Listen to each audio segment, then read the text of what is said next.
So today we'll be talking about the bone health throughout the lifespan. Uh, on a daily basis, we take care of our eyes, our hair, our skin, our teeth.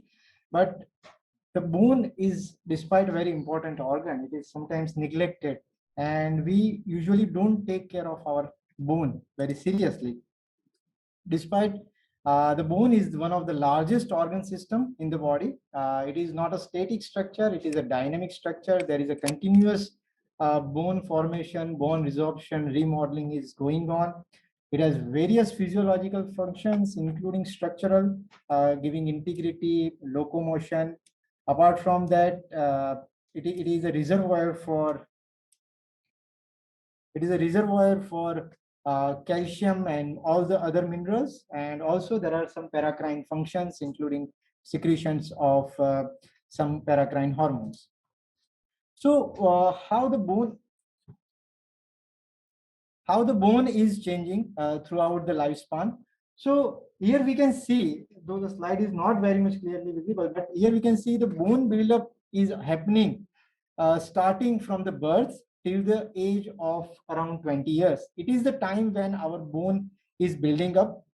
After that, between 20 to 30, the peak bone mass is maintained. And after the age of 30, there is a gradual decline in the bone mass. So here we can see there is a gradual decline in the bone mass. The difference in male and female persists throughout the lifespan. Being a female are having a less peak bone mass and less overall bone mass as compared to the male, as well as after menopause, that is after age of 40 to 45. Especially in female, there is a rapid decline in the bone mass, and therefore there is a higher chance of osteoporosis. To visualize this effect, here we can see this is the infant bone. After that, there is a bone building up at the peak level. It is the maximum level of bone mass which is achieved, that is the peak bone mass. And after that, there is a gradual decline in the bone mass, leading to the weakening of bone or the osteoporosis. So why the peak bone mass is important? Because it is the highest level of bone mass which one can achieve. And to achieve that kind of bone mass, it is very important to have a very good lifestyle factor during the childhood and adolescence. Therefore, there is focus has been shifted from having evaluation of osteoporosis and treatment of osteoporosis towards now we have guidelines to improve the peak bone mass, and that guidelines has been suggested to improve peak bone mass during the childhood and the adolescence phase. So here we can see if patient is having a poor lifestyle factor, patient peak bone mass will be less at the age of 20, and therefore patient will develop osteoporosis at the age of 40. As compared to that, if patient is having a very good lifestyle during the adolescent and childhood, the peak bone mass will be good, and the chances of osteoporosis can be reduced, and it can develop maybe after 50 or 60 years of age. And therefore achieving peak bone mass is very important. What is peak bone mass? It is the greatest amount of bone one individual can attain. It is usually achieved by the late teens or early 20s. So I hope everyone is out of that phase, that achieving of peak bone mass. Whatever we have achieved, it has been there. But for the younger generation, it is very much important that they achieve a very good peak bone mass. Higher peak bone mass reduces the lifetime risk of osteoporosis, and the major factor which is contributing to the peak bone mass is 20 to 40% are the lifestyle factor.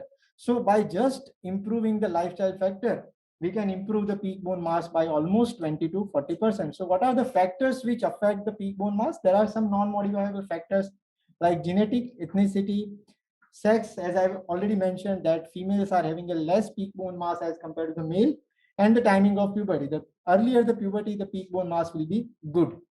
There are some modifiable factors, which includes diet, a diet which is rich in calcium and protein, which is very important. There are recommended daily allowance for calcium has been suggested. A good exercise, avoidance of alcohol and smoking, especially during the teen phase or the early 20s. If these addictions are avoided, the peak bone mass will be good. Any drug abuse use can affect the peak bone mass. apart from these non-modifiable and modifiable factors, any systemic condition which is affecting children or the adolescent failure, uh, it affects the peak bone mass very dreadfully. So these are the calcium and vitamin D recommendation for achieving a peak bone mass. So starting from the birth, here we can see from 0 to 6 months, the calcium RDA is 200 milligram. As far as if we talk about the breast milk, it is a very poor source of calcium. However, because the requirement of calcium during this period is very low, it is easily achieved with the exclusive breastfeeding. However, beyond 6 months of age, the calcium requirement goes up, and at that point of time, the breast milk will not be sufficient, and therefore the additional food is required for calcium. Here we can see as the age increases, the requirement of calcium is increased, and the average calcium requirement is 1200 milligram per day. As for that, vitamin D supplementation also 400 to 600 IU per day is recommended to achieve the peak bone mass. What are the exercise which are recommended? So there are three kinds of exercise they were recommended to have a good peak bone mass. That is, first is the resistance exercise at least 3 times a week. And resistant exercise include the either free weight use or the with the resistant bands.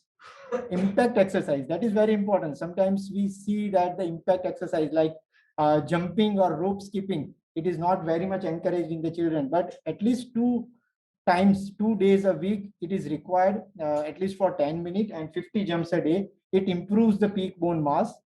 And the aerobic exercise, which includes jogging, running, and cycling, that is also suggested for at least 3 to 5 days a week. So overall, this healthy lifestyle should be promoted in the children and adolescent to improve the peak bone mass. As we take care of our growing children, we also need to take the aging bone also. And the most difficult part of this aging bone is the development of osteoporosis. As we all know, at the age after the age of 30, there is a gradual decline in the bone mass, and especially in a female after menopause, there is a rapid decline in the bone mass. So, what are the strategies has been suggested to prevent osteoporosis? Calcium intake 1200 milligram per day, vitamin D 800 IU per day. What are the sources of calcium? Dairy products are the best source of calcium. Though green leafy vegetables and some of the fruits also contain calcium. However, because of the presence of phytic acid and other absorb inhibitor, the calcium contained in this green leafy vegetable is not very much useful, and therefore the best source is the dairy products. Again, for vitamin D, what are the sources of vitamin D? Very few vegetable sources, natural vegetable sources for vitamin D are available. Majority of sources are of animal origin, whether we say fish, cod liver oil, they have a good amount of vitamin D. For vegetarian food, sometimes milk and oil has been fortified with vitamin D. Restriction use of alcohol and smoking. Again, exercise is very important. 30 minutes, 3 times per week, including resistance training, jogging, and walking is suggested. Exercise is very important not only for the prevention of bone loss, but also to improve the muscle strength. And with improvement in muscle strength, the risk of fall has been reduced. And therefore, even if the bones are weak, patient don't get fall, we can prevent the osteoporotic fracture. So these are the measures to avoid fall. We have to create a safe environment for the elderly, adequate light. There should be no loose rugs. Avoid walking on the slippery surface. The medications should be reviewed, and the medications which increases the risk of fall, like sometimes patient having postural giddiness with the antihypertensive medications or the other medications which causes hypovolemia. Medication should be reviewed, and this kind of medication should be avoided. The regular ophthalmological checkup is required to check for the vision. Osteoporosis is a silent disease. It remains asymptomatic until the first fracture occurs. And if we talk about the vertebral fracture, almost 2/3 of vertebral fractures are still remaining asymptomatic, even if patient develop vertebral fracture. And therefore, we have to identify patients who are at high risk of fracture, and we need to prevent the first fracture. And therefore, there is the importance of screening. Screening is done by a simple bone mineral density DEXA scan. It should be advised in every female patient who is more than 65 years of age, every male patient more than 70 years of age. For Indian guideline, we usually suggest after 5 years of menopause, the female should undergo first DEXA scan. Any post-menopausal woman or man more than 50 years, if there is a fracture after age of 50, there are clinical risk factors for osteoporosis, or there are some conditions or medications which are associated with high bone loss, they should be advised for the DEXA scan. After knowing that this patient is osteoporotic, just by giving calcium or vitamin D supplementation, the job is not over.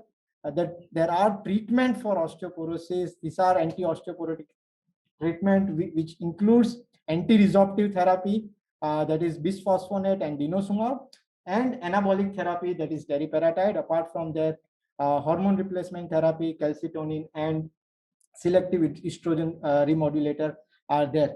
This helps whatever calcium patient is taking to build up in the bone so that their bone becomes strengthened. So the take home message is the bone health is very important at every age of life. Achieving a good peak bone mass is of utmost importance. Therefore, healthy lifestyle should be promoted in children and adolescents. Osteoporosis is a silent disease. Therefore, we need to screen and detect very early to prevent the first fracture. And the treatment for osteoporosis is not just calcium and vitamin D, but patient need to be given anti-osteoporotic therapy so that whatever patient is taking in form of calcium, it stays in the bone and it improves the bone health. Thank you. Thank you for your time.